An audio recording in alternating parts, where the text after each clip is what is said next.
Well, this is a day I've been waiting for a couple of months. Time to go and check out some new gear.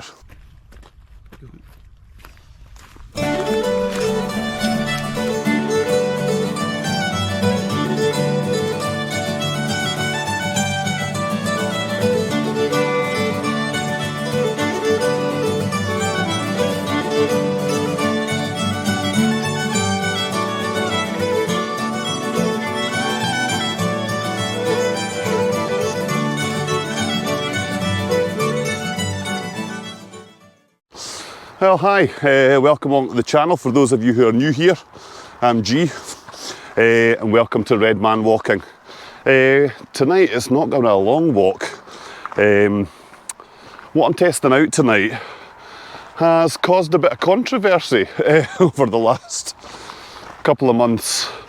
I'm not coming out here tonight to compare anything with anything else. If you haven't guessed already, we're going up the Devil's Staircase tonight to get our first look, or my first look, at Nortents Vern 1. Things went into overload a few weekends ago when somebody took one of these new tents. I mean, they are relatively new for, in fact they're brand new for 2024, and took them out in really strong winds. Decided to bail. The guy opened the door, which was pitched into the wind, and surprise, surprise, his tent turned into a parachute and his pole snapped. To me, part of that was a poor pitch. Yeah, I've been looking forward to getting this tent, and I'm not comparing it to any other tent. It's a Nortent Vern 1 is what it is, and it's hopefully going to allow me to get more out into the mountains and something that's maybe a little bit more suitable than my MSR Hubba Hubba. Now, don't get me wrong, the MSR is a fabulous tent. It's a great backpacking tent. It's really lightweight. In fact, it's almost exactly half the weight of the Vern 1.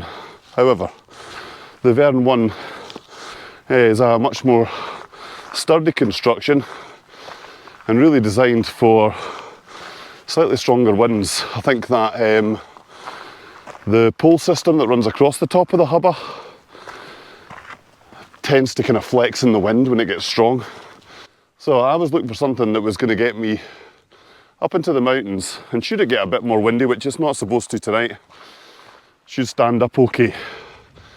So yeah, we're back on the West Highland Way again. Not that that was intended, but I just wanted some good views for tonight. So we're going to take you up, let you see the views, and get our first impressions of the Vern 1.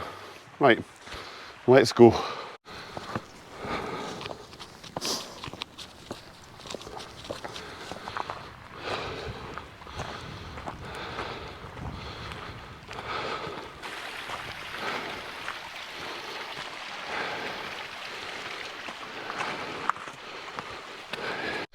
Yeah, so I was pretty sharp out of school tonight. See, this new tent arrived on Thursday, and I have been itching to get out and get it pitched. And this little spot I'm going to, I can't say this is an original spot that I have chosen. If you follow Murray from Scotland's Mountains, this is one he regularly comes up and camps on.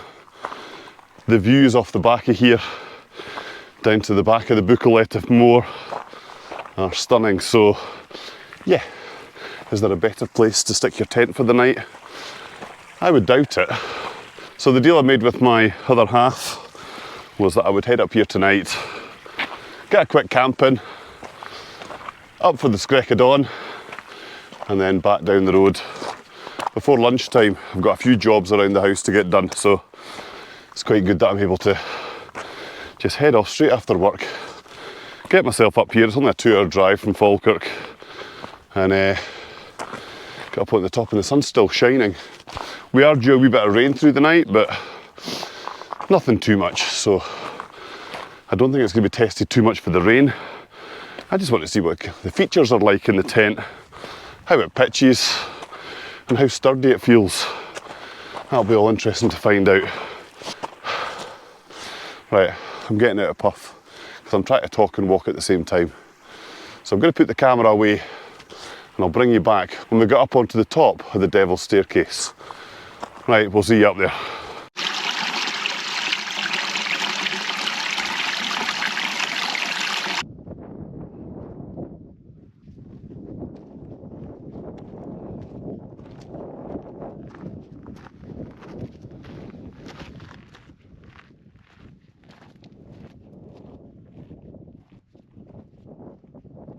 So the Bauchaille is looking splendid in this late evening sun, and we're going to be heading somewhere up onto the top of there, up where the sun's shining. Right, that's me at the top of the Devil's Staircase. The top cairn of the Devil's Staircase is right ahead of me. I'm now going to take a left, head along the top of this mountain and see if I can find somewhere to stick the tent for the night. And right on cue, that's a small shower starting to happen. Looking over towards the moors, there are lots of big rain clouds, so I'm going to head along here, see if I can get the tent rattled up before the rain comes on. And fingers crossed that'll pass and we'll have a wee bit of sunshine for the evening. Anyway, right, let's make some progress.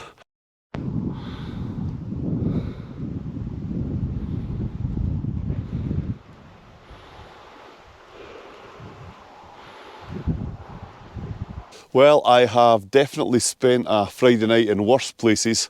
It is rather cold up here, but then I'm just looking across to the mountains next to us and there is still snow on the top and it is a clear sky. So I'm expecting it to get a little bit chilly tonight, but yeah, let's go and take a look. My first look at the Vern 1. So welcome to the Vern 1.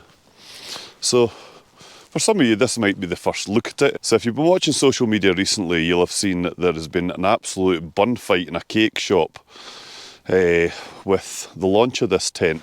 So when the tent was first released, it was given out to a lot of influencers in the outdoor industry to have a look at, and some, probably wrongly, tried to compare it to the Hilleberg Solo. Now, if you know of the Hilleberg Solo, it is a rock solid tent. I'm not even going to compare it to the Hilleberg Solo. They're two different tents. If those videos hadn't come out, people would just be judging this tent on what it is. It's a good mountain tent. It's a 4-season tent. It has many guy points, and it's on first looks, it looks rock solid, and it's got loads of space on the inside for a one-man tent. So I'm going to take you around and let you see all the little bits that make this just that little bit more of a sturdy tent. The Vern 1, but a Nortent. So you can see as we walk around the tent that it has many guy out points all the way around. So in stronger winds, yeah, this tent's going to stand up just fine, similar to other mountain tents. Now, one of the things I do like about it is it has these wraparound bits on the poles. Again, that means that the tension's not been put through the fabric of the tent, and they happen at the crossover points as well, and similarly down the side. This just gives the tent that little bit more protection against the wind, in the sense that all that energy isn't going straight through the fabric, it's getting spread out through the length of the pole. Now, the other thing that the Vern 1 has is this kind of thick plasticky stuff, that these points that come up onto these clips that are alternate as you go round, again, that is just spreading the load of any wind pressure onto the poles and taking it off the fabric, which I quite like. And you've got a vent down the bottom here, which is supposed to be clipped onto that wire, but I found if you put the pole in like that, it stops it from being able to flatten. That was I can't remember the name of the YouTuber that I watched who'd suggested doing that, but yeah, he's right. That kind of steepens the side and makes it that bit more solid. So pole's dead easy to work. Your cross pole has a blue tag on it, and the other poles are just into black sleeves with a kind of reinforced pocket at the bottom. So we have another vent just at the top here, and the door, quite cleverly, again, it has one of these wee clips on the end, and that allows you just to clip the door back, keeps it out the road. Actually, I don't know if you can see that, but there's a wee bit of snow flurry falling. And then inside the vestibule, there's plenty of space. That's a 48 litre pack in there. And then my sleep setup. So I have my favourite Thermarest compressible pillow, and the sleeping bag, it's a few years old now, is the Rabba Sense 700. And you can see over the back there, there's still loads of space. I'm going to actually chuck my pack in there later on, because I do like to have everything inside. So the door zips wide open, and it zips into a wee pocket down the side here. And you've got vents at the head end, again a pocket above your head, 2 pockets over here, another pocket at the end, and another vent down the bottom here. So for all it's a 4-season tent, I'm hoping that the condensation shouldn't be too bad in this, but you never know, you never know.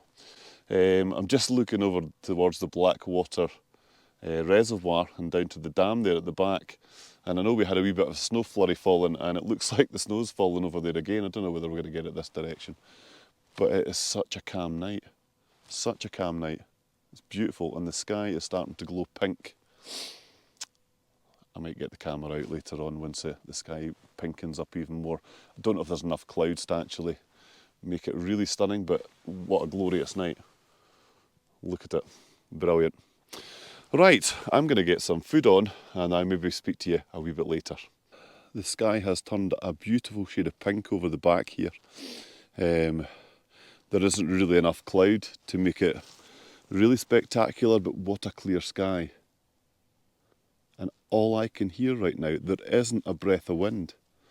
All I can hear right now are the cars down behind me. Now over to the west, there is still plenty of snow up on the top of the higher peaks, but down here, yeah, it's cold. I've got a nice hot drink in my hand. It's cold, but my goodness is it peaceful. This was exactly what I was needing after a long week at work. Next week's a bit shorter, we have an in-service day on the Friday. But yeah, I am looking forward to getting out and doing more of this kind of stuff through the summertime. Now that I've got a tent I've got confidence in. As I said on the way up, it's not that I don't have full confidence in my MSR Hubba Hubba NX2. It's that cross beam. The morning I woke up at Kinloch Leave, and if you've watched the West Highland Way series, when the wind was blowing probably around about 30 miles an hour, the whole side of the tent was flexing in. This one, obviously, with its cross pole at the top and the other poles round about, it's just a more solid, geometrically speaking, it's a much more solid tent than the Hubba Hubba. So yeah, I'm looking forward to being able to walk up into mountains now and spend the night doing more of this kind of stuff, because I think it's really good for the soul. Yeah, this is exactly what I was needing for tonight. And what a perfect spot to do the first trial of the Nortent 1. Yeah, I wish the people who had gotten a hold of these had never compared them to the Hilleberg Solo and had just taken it for the tent that it is on its own. It's a good mountain tent, there's no doubt in that. It doesn't have the DAC poles, which, you know, they're maybe not as light, but they seem to be well made. They feel similar to the poles in the Hubba Hubba. Yeah. I know it's going to stand up fine tonight, because there literally is not a breath of wind. So it's not going to be getting buffeted about. I am expecting to get a fabulous night's sleep tonight. But yeah, first impressions. Yeah, I'm quite impressed with it. Quite impressed. The views over to Bauchaille, Etive, Moor, in fact it is my favourite mountain in Scotland. It is absolutely stunning. Yeah, from up here you're actually getting a good view along that ridge that takes you between the two Munros that make up that set across there, Bauchaille, Etive, Moor. It's one that I've got at my to-do list. But something about the mountains, like especially the Munros and Glen Coe, it kind of scared me, if I'm going to be honest. Big fearty. But yeah, if I want to bag all 282 of them, I'm going to have to do them at some point. Anyway, the light is getting low, and I know this camera doesn't deal well with low levels of light. So I am going to finish my drink, have something hot to eat, and wrap up for the night. I might even set the alarm, pop out later on and have a look at the stars, because no doubt that will be spectacular. Well folks, it's gotten a bit cold outside. It's a very, very clear sky. They did estimate it was going to be down to like -1 tonight. Now that's down at the valley floor, and we're good nearly 700 metres up. So it's going to be a bit chilly tonight, but I've had a good meal inside me, a couple of hot drinks, done a wee bit of admin in the tent, and I think it's time to switch off. There's not a breath of wind. I've just got a distant hum of the traffic down in the glen there, which that'll stop very shortly, and we should have a very, very peaceful night. So I will see you early in the morning, no doubt when the sun comes up. Right, night-night.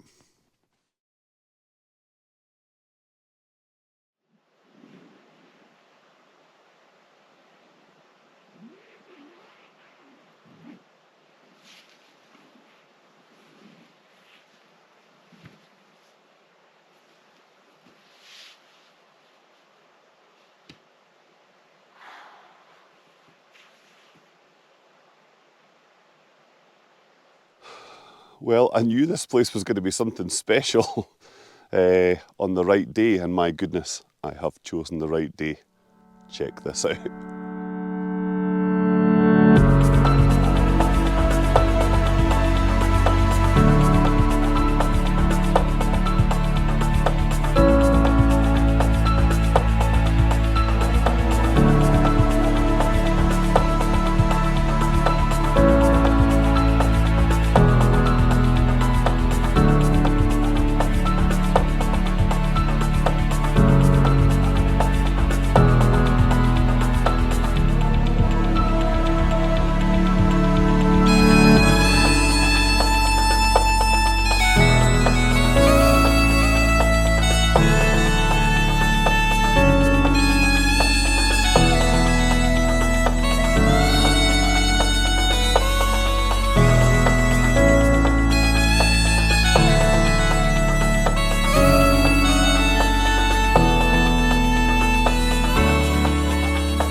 Well, that's me finished my morning coffee, and it's safe to say it's probably time to get packed up and get back down the hill.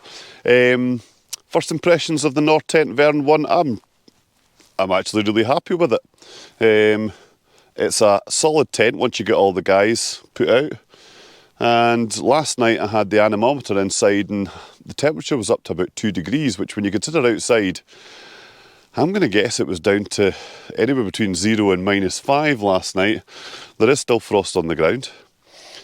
So it kept me warm, kept me cosy, and I had a fabulous sleep. I'll be honest, I only woke up a few times in the night, but that's been it. So yeah, I can see me doing a lot more of this. G&E's Vern 1 are going to be up in the mountains a fair bit more now that we've got this tent available to us. So yeah, I'm going to give you one last view down into Glen Coe before I get this tent packed up, and we get back down the hill and home to Falkirk. Right, let's get packed up.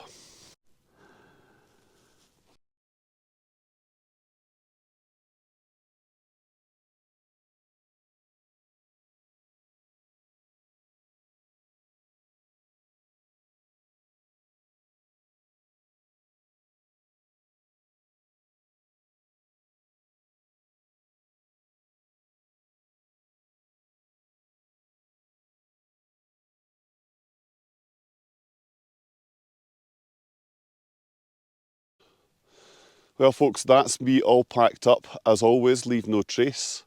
That's been the first trial of the Nortent Vern 1. It's definitely going to be coming on a few more adventures with me. It's about 8 o'clock in the morning. I'm going to head back down to the car, and all that remains to be said is go and create your own adventures, and we'll see you on the next one.